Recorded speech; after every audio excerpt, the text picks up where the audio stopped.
insecurity is obviously a major concern for all of us in Nigeria. Terrorism, herdsmen attack, Boko Haram insurgency, inflation, corruption, injustice, all over. And it keeps causing panic in the hearts of citizens. How do we get around these issues, and what can be done to curb insecurity?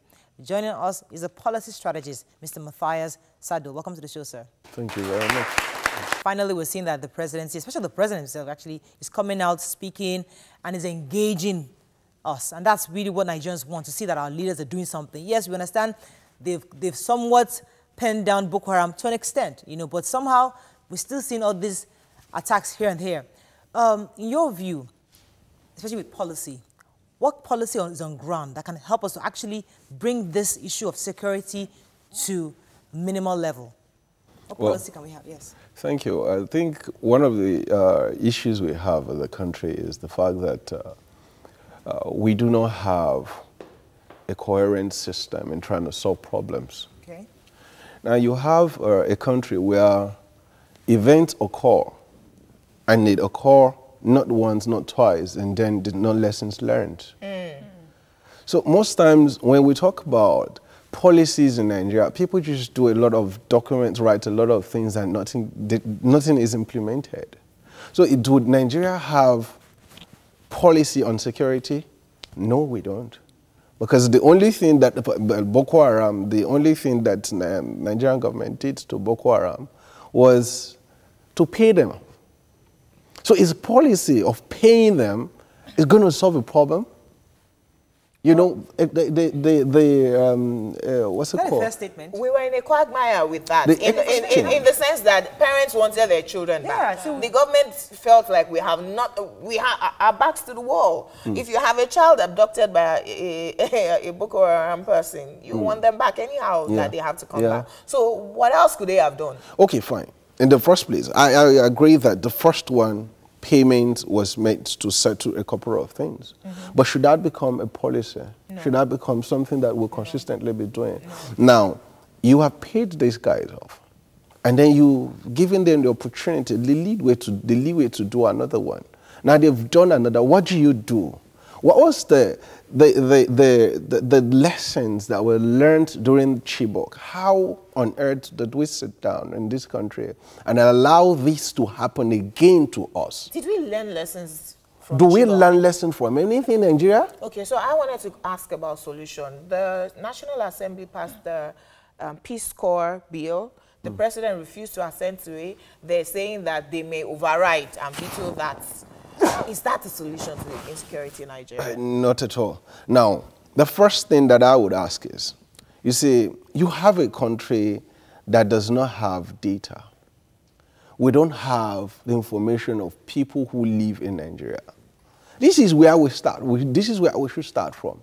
We've been having insecurity problems since years back.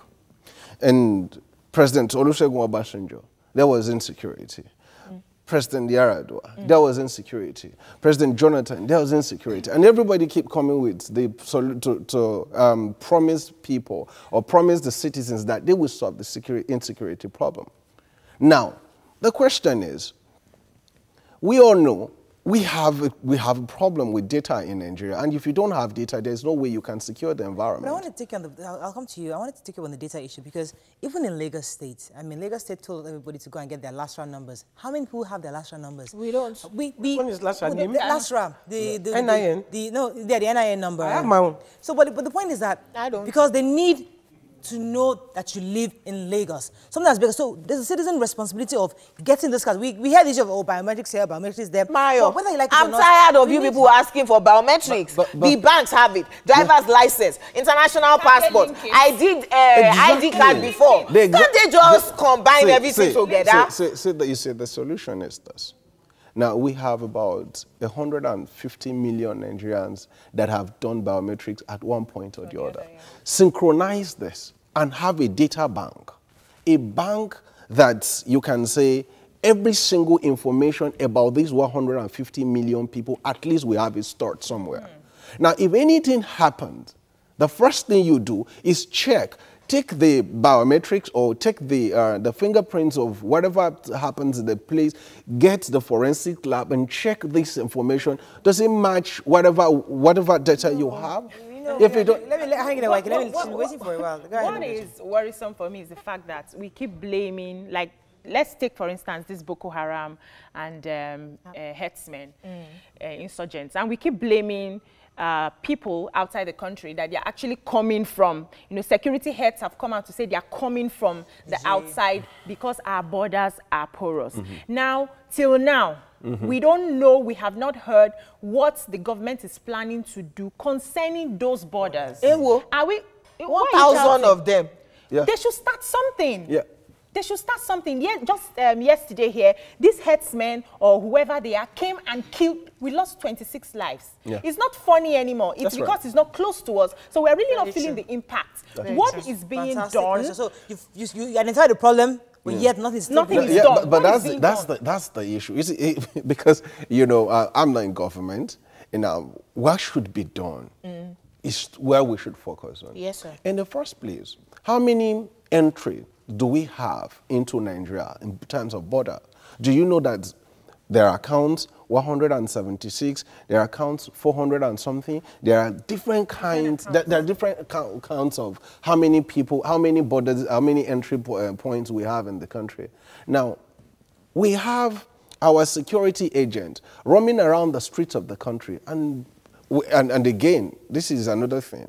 You have a nation that is grossly under-policed. You have a nation where the military is not enough, the paramilitary teams are not even well-equipped. You have people that are not motivated. You have people that are not... So we see the problems. Here are the issues. Everybody on this couch understands the issues. Government needs to start working. Now, if you agree with me, in this country, Nigeria, we don't actually have governments, we don't have a functional government. The only people you have people that sit in the office and they think that the only thing that they are supposed to do... I don't think that's a fair statement, sir. I don't totally agree with that. I don't think that they just sit in their office. I think work is being done. It's just that we can't see it across the board. If work is being done, she just said something. If work is being done, where's the result? Let me let Waike come in here for a second. There were two things.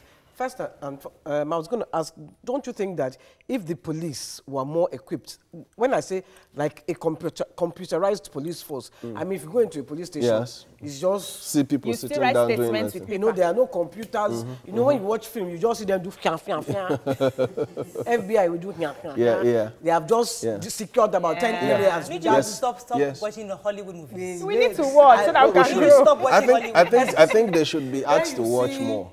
Those kind. So, don't you think if our own police force were equipped like that, there would be a solution? Okay, Waike, let me pause you for a second. Thing is, you were talking about the borders.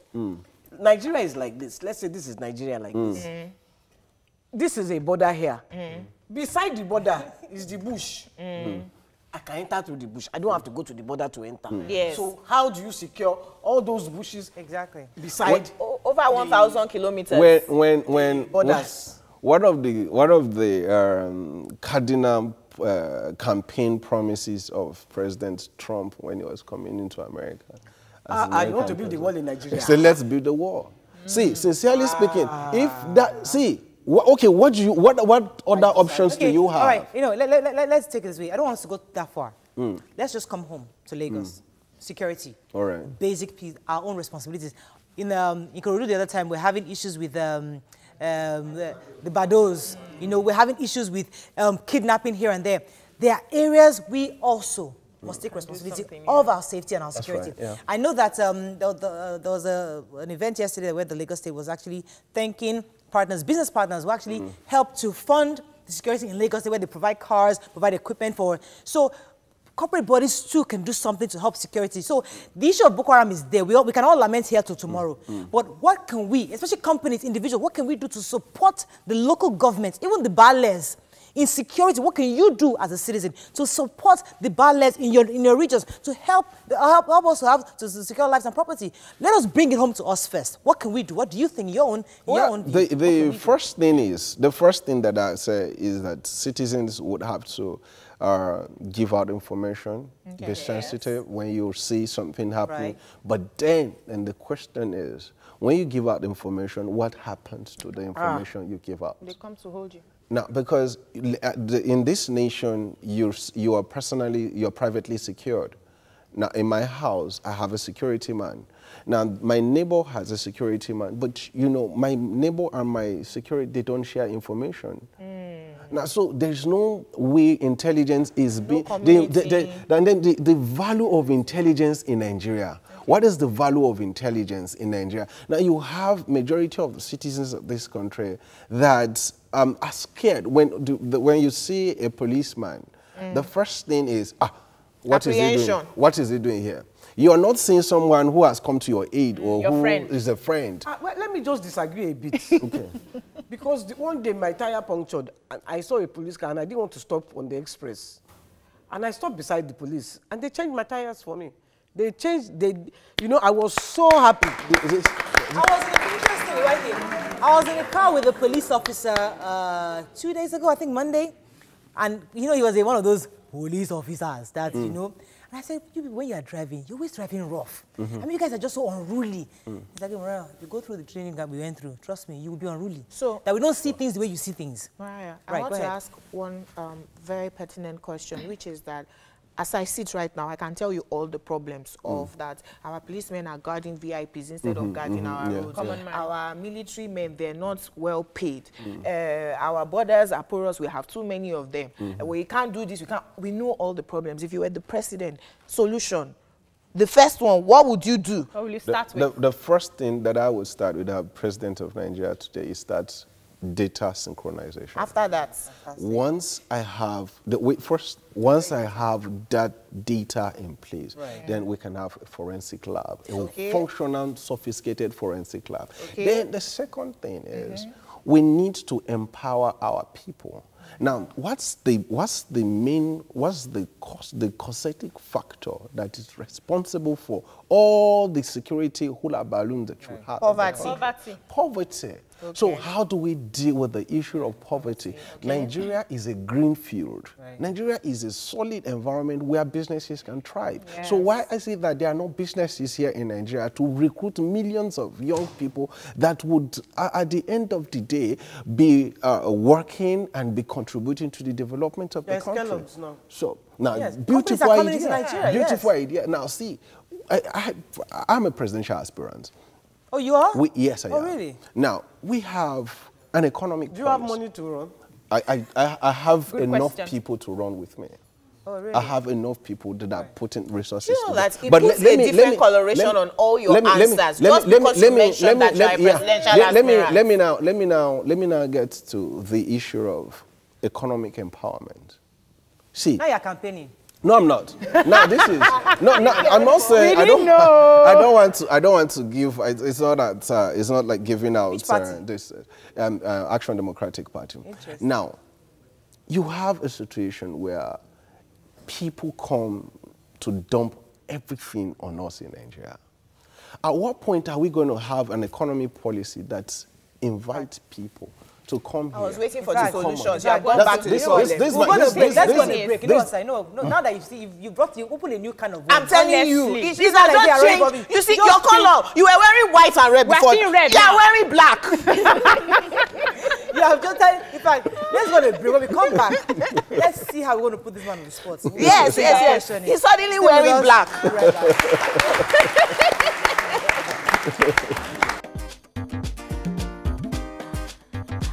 Stay tuned. Your View will be right back.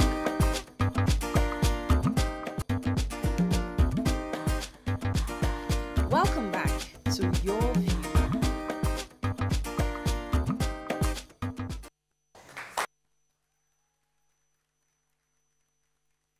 Whoa. It has been heated here.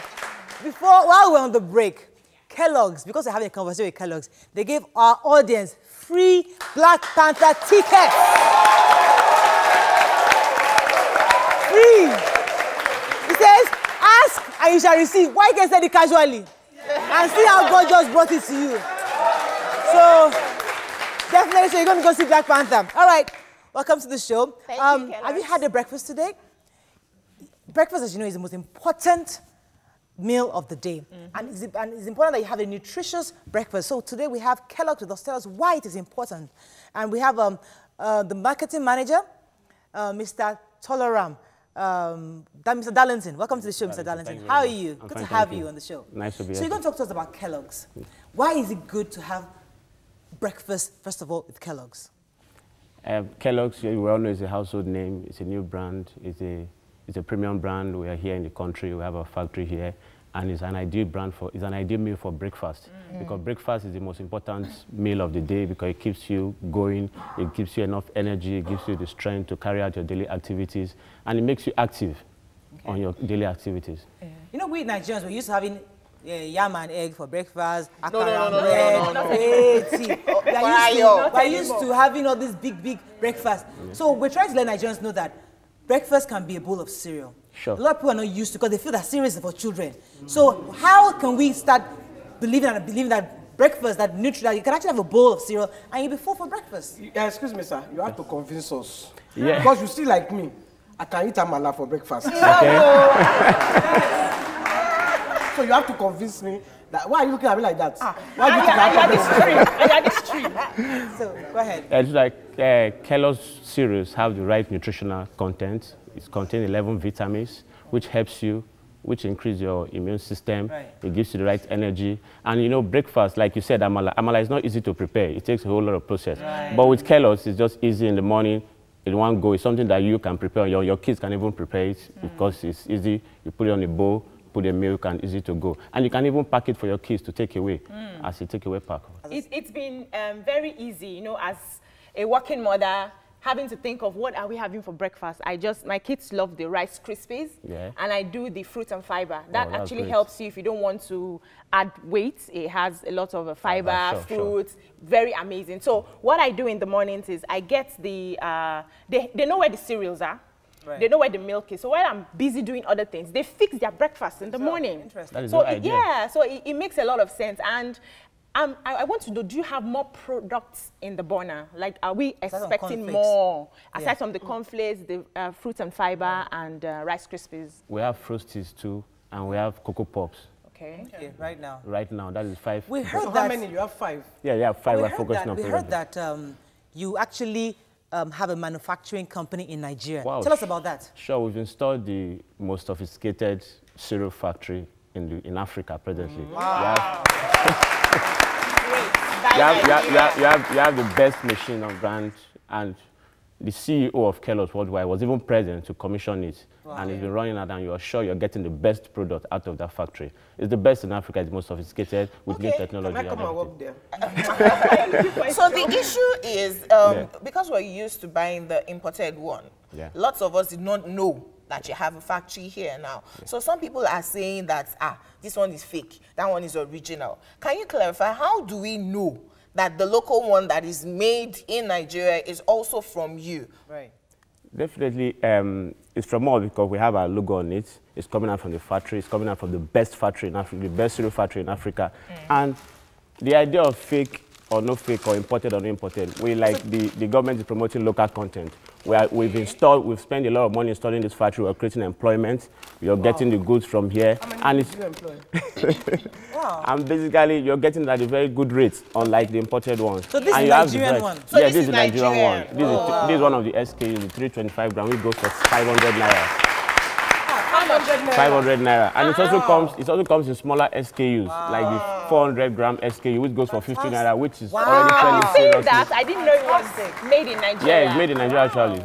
So the big ones are made abroad, but this one is made in Nigeria. And we're supporting made in Nigerian content because we've been telling all these manufacturers that, listen, we have the market in Nigeria. Sure. Come here and build your manufacturers here. And they have done that. Your industries here, and they've built that. And that's fantastic with their company. Now, aside from cornflakes, and I know I've seen Cocoa Pops and other ones. So it's important that people know that this is not fake. This is real. This is real. This is coming out from our modern factory at Ibejuleki, and it's coming and it's being produced in the best hygienic environment with the best equipment and with the best engineers behind it. Fantastic. So where do you get your corn from? Do you import it or is it Nigerian grown? Corn. Presently, Presently, we are importing the corn because Okay. we are trying to, we've engaged some farmers in Nigeria. We are working with IITA to develop, especially for us, which is very good. And going forward, we'll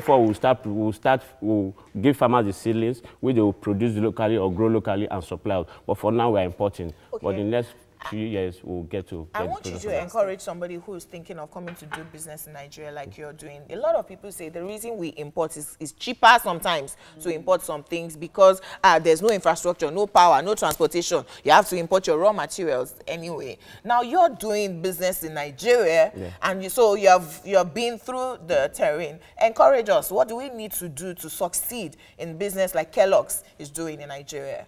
Basically, business in Nigeria, you need to look at the long-term opportunities, not just coming into the business and trying to make profit immediately. You need to invest, you need to look at the long term, you look at the population. Nigeria has the population, and right now, where we all know power is not easy, but we are working on it. Where our plant is running on gas. Oh, it's running on gas provided by us. Finding an alternative. Find an alternative, we're doing that. And You know, what I used to like the fact that, you know, the Kellogg's that we know is somewhat expensive. You know, Yes. people want to buy it, but a lot of families buy can't Kellogg's, afford it. but they can't afford it. But this is actually 500 naira. Yeah. So much cheaper. Cheaper than the regular Everybody cereal. can actually Yeah. have a bowl of I cereal. can in the even get morning. one for 50 naira. And there's 40 yeah. gram. Okay, we need to show you that one. Do you have the Yeah, 50 naira too. one? We'll show it to our Show them girls. outside. And interestingly, before we close the show, Kellogg's is actually giving away one bag to every member of the audience. It's a Kellogg Wednesday. Wait, so you said member of the audience. Kellogg's, are we not getting Kellogg's? I know that we'll talk about. We'll send their own to you. They will send yours to you. But they came. And I like Cocoa Pops. Yes, They came specific to give out to the audience. So that's fantastic. Thank you you. very much, sir. Thank you very much. For this. We're going to go on a quick break now. When we come back, we'll continue the show. Stay with us. We'll be right back. Thank you.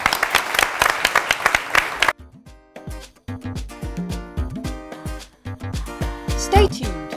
Your View will be right back.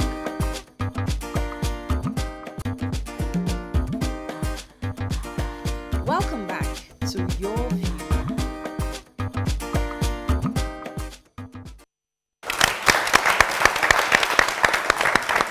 Thanks for staying with us. So, since our guest slipped in the fact that he's running for office, we'd like to ask you, sir. On this couch, we're looking for alternatives. Not that we don't like our president, but just for that. Everybody, there's a trend. We want young people. We just want new people. On what basis do you think people should vote for you? Why should they vote for you, Tom? First of all, thank you. First of all, we have seen, like a lot of us have said, we've analyzed the problems of this country several times. We've talked about it. Politicians have promised. Politicians have come and gone. Problems remain the same. I said the issues that were mentioned in 1979, the problems that politicians talked about in 1979, Right. the same problems are still here with us today. Right. True. Now, I am from outside. I'm coming from the existing political cycle. I'm a professional, an engineer. Okay. Now, Sir, do you have solutions? yes. Like Let me- Chibok, Yeah. like that. Yes. Land first. Because you see, what I wanted to say to you is that when every presidential aspirant comes with promises, and the present president now, when he was promising, when he first saw the problem of Nigeria, what happened? He fell ill. 100 days first. So, how do I know that you will not come and fall in? Because it's good to, it's easy To aspire. to see the problem from the outside. Outside. When, When you you get get inside, in. are you sure you are ready for that? No, Because you are an engineer, Nigeria is an economist. The unfortunate thing is that most times when we analyze these problems, we analyze them without information. Okay. So people just come out and say, okay, there is no road. What do we really need immediately in this country now? Data collection. Now, Data we collection. need to have our people being empowered. How? Now, you need to have companies, take for instance, why is it that Nigeria is still importing petrol? We know. Now, the solution is get companies, the economic policy we're coming with is make in Nigeria.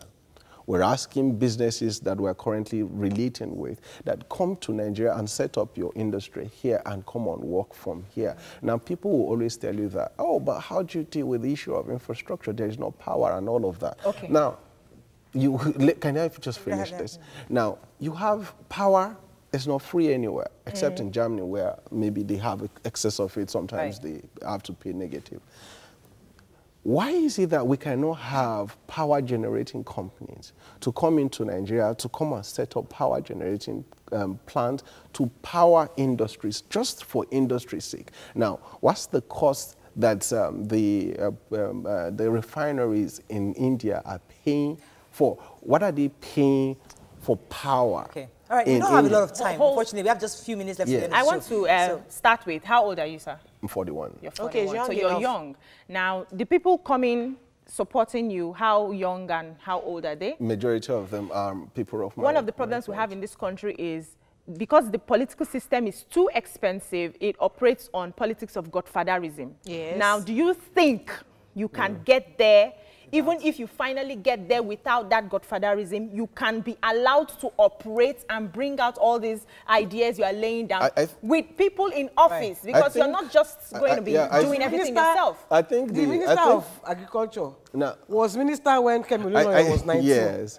He's still minister now. I think this is where the paradigm shift has to come in from. Right. Now, you are going in as a team. You want to solve a problem. Because really, we can look at the problems of this country and say, oh, there would never be a solution because people that are coming with promises and all of that. Right. But as someone who wants to run for office, the only thing you can actually come with is, okay, look, this is what I can do. Let me come to the audience. Let me just take 1 or 2 comments from the audience. Go ahead, please. Go ahead. Yes. I agree that we can solve the problem of insecurity in this nation. Okay. Based on 3 major things that we can do to our security agents. Number 1, if we can empower them.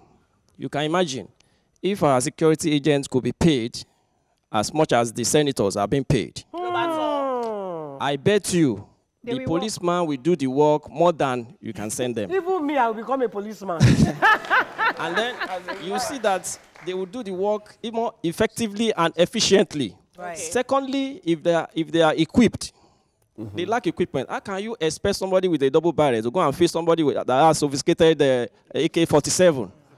They have more than that one, no? And apart from that, every policeman doesn't want to die. Yes. They believe that when they die, what do they pay their family? 200,000. Is it 200,000 they feed on? Unfortunately, we can't take any more comments on that. We're running out of time. But so thank you very much. I mean, we wish you the best. Thank you. In your ambition. I have a critical question, which is that, do you truly want to become president, or you're just looking for appointment? You asked, you answered that question. I wouldn't have bothered myself if I wanted an appointment. We don't want to forget the gifts that Kellogg's promised us. So let us just drop the conversation. But we wish you the best, sir. Thank you. We hope, and we'll see you at the polls. That's right. Yeah. So Kellogg's had promised that they're going to give everybody a box of cornflakes. So please, here they are. Please give a round of applause to Kellogg's. They are giving you guys free. Thank you very much to Kellogg's. So remember, nutritious breakfast is Kellogg's cornflakes. Hey, I'll say smile now. Say thank you. Look happy. Thank you. Don't forget the ticket, too. So Kellogg's has also, for those that were not here while we're saying it, Kellogg's also gave all members of our audience free tickets to see Black Panther. Yes, so we're going to distribute that. So, and I'd like to say a very big thank you for the birthday gift from Kellogg's also. I'm very appreciative. Thank you. All right. Mariah, please, you have some announcements. Oh, yeah. She has an announcement. I was going to thank the Nigerian Labour Congress for honoring my dad. They gave my... Happy birthday to you. Happy birthday, dear Juju Morgan. Happy birthday to you. Hip, hip, hip. Hooray. Hip, hip, hip. Hooray. Yes, so, all right. All right. Have a fabulous day. We'll see you tomorrow. Bye-bye. Thank you.